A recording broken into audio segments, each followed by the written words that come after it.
जीवात्मा जगत के नियम भाग 1 14वां अध्याय। शैतान का अस्तित्व नहीं होता। कहा जाता है कि दुनिया में शैतान है जो लोगों की बुद्धि भ्रष्ट कर उन्हें बहला लेता है। तो हम आपको बताएं कि हमारे संसार में कोई शैतान नहीं होता, लेकिन यहाँ जीवात्मा जगत के निम्नतर स्तरों पर और साथ ही आपकी पृथ्वी पर दुष्ट लोगों के होने के कारण शैतानों का अस्तित्व होता है। इन शैतानों ने आपकी दुनिया को नर्क जैसा बना दिया है। पृथ्वी पर आप सब भली बुरी और दुष्ट आत्माएं साथ मिलकर रहती हैं, लेकिन यहाँ जीवात्मा जगत में भली आत्माएं बुरी अथवा दुष्ट आत्माओं के साथ नहीं रहती।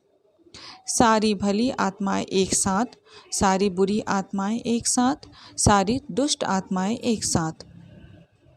जीवात्मा जगत में आपको इस बात से डरने की ज़रूरत नहीं कि कोई दुष्ट आत्मा आपको नुकसान पहुंचाएगी अथवा कोई बुरी आत्मा आपसे छल करेगी। यहाँ सभी भली आत्माएं एक साथ मिलजुल कर प्रेम से रहती हैं, एक दूसरे की मदद करती हैं और कभी किसी को नुकसान नहीं पहुंचाती। बुरी आत्माएं साथ रहती हैं और एक दूसरे को धोखा देती हैं। उन्हें ईर्ष्या, बेईमानी और एक दूसरे के लिए दुर्भावनाएं भरी होती हैं। वे एक दूसरे को नुकसान पहुंचाती हैं, यहाँ तक कि मानसिक रूप से एक दूसरे को कष्ट भी पहुंचाती हैं। लेकिन जो बुरी आत्माएं खुद को सुधारना चाहती हैं, उन्हें मदद के लिए सिर्फ पुकार लगानी होती है। यदि उनकी यह पुकार सच्ची है तो उच्चतर लोकों से तुरंत उन्हें मदद दी जाती है।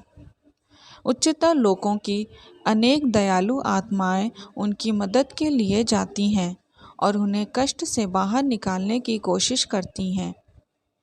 निम्नतम लोक की दुष्ट आत्माओं के लिए आध्यात्मिक विकास कठिन होता है, क्योंकि उनके आसपास रहने वाली दुष्ट आत्माएं उन्हें और भी बिगाड़ने की कोशिश करती हैं और उन्हें सुधरने नहीं देती, क्योंकि दुष्ट आत्माएं अच्छाई को विकसित नहीं होने देती। इसलिए उन सुधार चाहने वाली दुष्ट आत्माओं का परिवर्तन असंभव तो नहीं, लेकिन बहुत मुश्किल ज़रूर होता है। यहाँ तक कि बुरी से बुरी दुष्ट आत्मा भी थोड़े समय में सुधर सकती हैं, लेकिन कुछ दुष्ट आत्माएं निम्नतम लोक में सदियों तक रह जाती हैं, क्योंकि उनमें अच्छाई की ओर बढ़ने की इच्छा बिल्कुल नहीं होती। ऐसी आत्माएं सुधार चाहने वाली आत्मा को रोकने की कोशिश करती हैं, क्योंकि वे अकेले नहीं रहना चाहती। इस प्रकार निम्नतर लोकों से उठना मुश्किल है, लेकिन यदि आप सच्चे रूप से पश्चाताप करें तो यह असंभव भी नहीं। तो प्रिय पाठकों, असली शैतान वे ही होते हैं जो दूसरों को अपनी तरह दुष्ट बनाने की पूरी कोशिश करते हैं। यदि दूसरे उच्चतर लोकों तक उठना चाहते हैं तो ऐसी बुरी आत्माएं पूरी ताकत के साथ उन्हें हतोत्साहित करती हैं और यहाँ तक कि यदि संभव हो उन्हें नुकसान पहुँचाने की भी कोशिश करती हैं ताकि वे उठ ना सकें। अब आइए सर्वशक्तिमान ईश्वर के बारे में चर्चा करें। आपको ईश्वर के बारे में बताने की कोई आवश्यकता नहीं, क्योंकि हर आदमी उनके बारे में अर्थात हमारे स्वर्ग के स्वामी और हमारे विश्व सहित अन्य अनेक विश्व के पिता के बारे में जानता है। ईश्वर प्रेम, करुणा, न्याय और ज्ञान की खान है।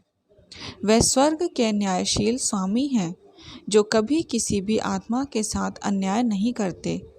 उनकी एकमात्र इच्छा हमेशा आपकी उन्नति में मदद करने की होती है।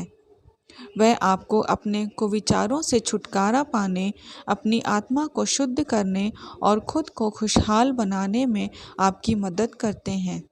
उनके पास कई ऐसे मददगार होते हैं जो निम्नतम लोकों की आत्माओं का भी मार्गदर्शन करते हैं।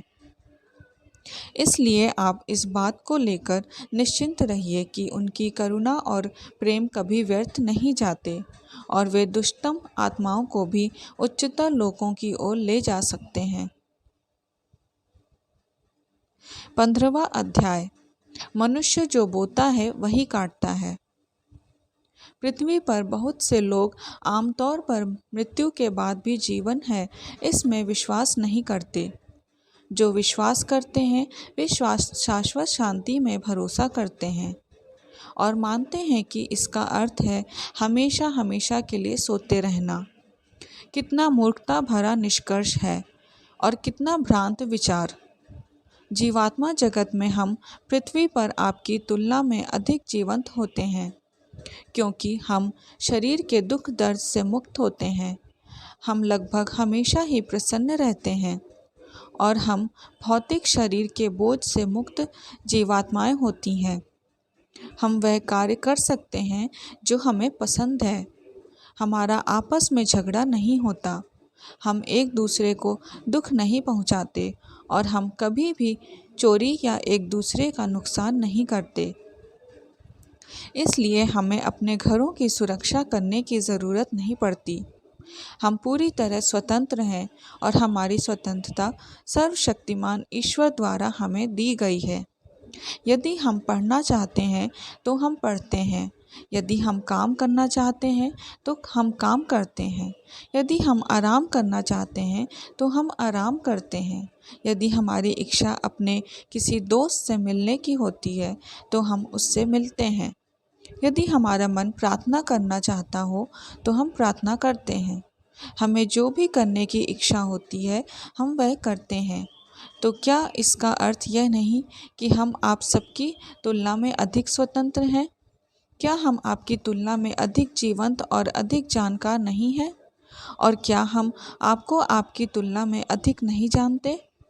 हम बस चाहते हैं कि आप यह ध्यान रखें कि हम जो कुछ भी आपसे कहेंगे वह आपके ज्ञान और आपके विचार की तुलना में अधिक बेहतर है। लेकिन इसके बावजूद भी हम यह स्वीकारते हैं कि हम परिपूर्ण नहीं हैं। हम भी सीख रहे हैं। केवल ईश्वर के पास पहुंचकर ही हम अपने आप में पूर्ण और शुद्ध हो सकते हैं। अब जबकि आप हमें पूरी तरह समझने लगे हैं, हम जीवात्मा जगत के निवासी आपके लिए यह संदेश भेजना चाहते हैं ताकि हम आपका मार्गदर्शन कर सकें। जीवात्मा जगत की तुलना में आप पृथ्वी जगत द्वारा एक उच्च आध्यात्मिक स्तर पर काफ़ी तेज़ी से पहुंच सकते हैं। हमारे सर्वशक्तिमान ईश्वर के कुछ नियम होते हैं जिनका सभी आत्माओं द्वारा बहुत ही सख्ती से पालन किया जाता है। सबसे महत्वपूर्ण है कि आप जो बोएंगे वही काटेंगे, अर्थात आप जैसा करेंगे आपको वैसा ही फल मिलेगा। सर्वशक्तिमान ईश्वर का हृदय बड़ा दयालु और प्रेम भरा है, इसलिए मनुष्य उनके प्रेम और उनकी दया का फ़ायदा उठाने लगता है। लेकिन ईश्वर ने आपको एक अवचेतन मन अथवा अंतःकरण दिया है। यह अवचेतन मन इस सिद्धांत पर काम करता है कि आप जैसा बोएंगे वैसा ही काटेंगे। अच्छे के बदले अच्छा और बुरे के बदले बुरा। कोई अन्याय नहीं। यदि आप अच्छे हैं तो जीवात्मा जगत में आप प्रसन्नता पाएंगे। यदि आप में किसी को नुकसान पहुंचाया है तो आपको इसका हिसाब चुकाना पड़ता है और आपका अपना अवचेतन मन आपको दुख का अनुभव कराता है। यह आपका अपना अवचेतन मन ही है जो आपको सच्चा न्याय दिलाता है, कोई दूसरा नहीं। आपका अपना ही अवचेतन मन बिना आपकी जानकारी के आपको न्याय दिलाता है। आपका भौतिक मन तो यह भी नहीं जानता कि आप दुखी क्यों हैं। कर्मों के अनुसार आपको आपका इनाम या आपकी सज़ा अपने आप मिल जाती है। इससे आप यह जान पाएंगे कि सर्वशक्तिमान ईश्वर अत्यंत दयालु हैं, प्रेम से परिपूर्ण हैं और वह कभी किसी को सज़ा नहीं देते। आप जो बोते हैं वही काटते हैं। धन्यवाद।